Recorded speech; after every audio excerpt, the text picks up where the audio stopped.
Shalom teman-teman Youth GKI Kanan. Senang sekali kok pada hari ini, hari Jumat 15 Januari kita bisa sama-sama kembali, kita mau saat teduh bareng yuk. Nah teman-teman, hari ini kita mau belajar bagaimana sesungguhnya Tuhan rindu setiap kita semakin dekat dengan Tuhan, dan bahkan kita dapat berada terus di dekat Tuhan. Itulah sebabnya teman-teman, mari kita sama-sama melihat Alkitab kita dari Bilangan pasal yang kedua. Teman-teman, kita sekarang sudah memasuki kitab Bilangan pasal yang kedua, ayat yang pertama hingga ayat yang ke-9. Jika sudah mendapatkannya, Koko akan membacakan untuk setiap kita. Demikianlah bunyi firman Tuhan.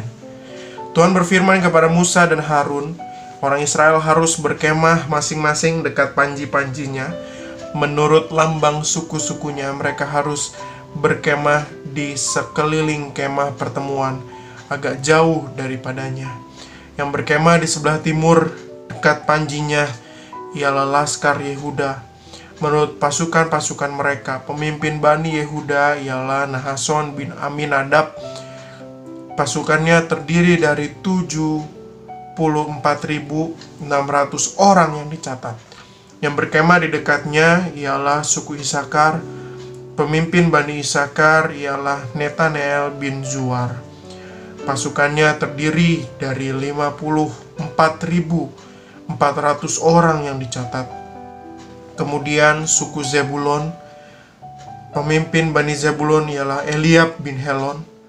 Pasukannya terdiri dari 57.400 orang yang dicatat. Jumlah orang yang dicatat dalam Laskar Yehuda menurut pasukan-pasukan mereka adalah 186.400 orang. Merekalah yang terlebih dahulu berangkat. Nah, teman-teman, dari perikop yang baru kita baca, sesungguhnya ini menggambarkan kepada kita bahwa sesungguhnya di dalam perjalanan bangsa Israel menuju ke tanah Kanaan ini betul-betul dipimpin oleh Tuhan. Nah, teman-teman, keberadaan Tuhan berada di dalam kemah pertemuan yang tadi di-mention di dalam ayat yang kedua.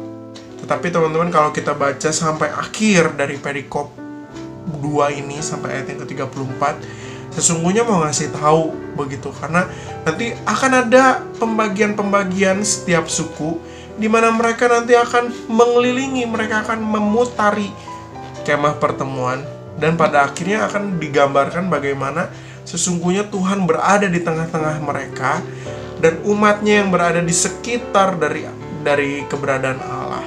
Nah teman-teman, sesungguhnya ini mau menggambarkan kepada kita satu gambaran dan satu kebenaran bahwa Tuhan rindu untuk terus berada dengan kita. Tuhan rindu untuk terus berada dekat dengan kita. Tuhan rindu untuk ada dan hadir di dalam hidup kamu, di dalam hidup saya, di dalam hidup kita. Cuma sekarang masalahnya adalah apakah kita mau meresponi kerinduan hati Tuhan ini, atau kita mau justru mau hidup jauh-jauh dari Tuhan, tidak mau ada Tuhan.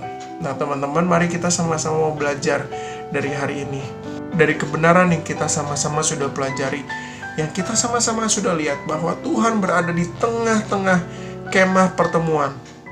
Perikop ini berbicara tentang satu bagian timur saja, tapi nanti ketika kita baca ayat yang ke-10 dan ayat-ayat yang selanjutnya, nanti dijelaskan bagaimana umat Israel ini akan tinggal di bagian selatan, di bagian barat, di bagian utara, dan betul-betul Allah menjadi center, menjadi pusat di mana mereka berada di dekat Tuhan, mereka berada dalam naungan Tuhan.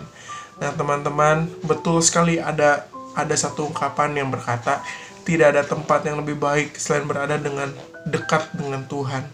Nah itulah sebabnya teman-teman, mari kita sama-sama mau belajar. Mari kita mau sama-sama tunduk bahwa Tuhan rindu ingin dekat dengan kita, dan kita pun harus responi dengan apa? Dengan mau belajar lebih dekat dengan Tuhan.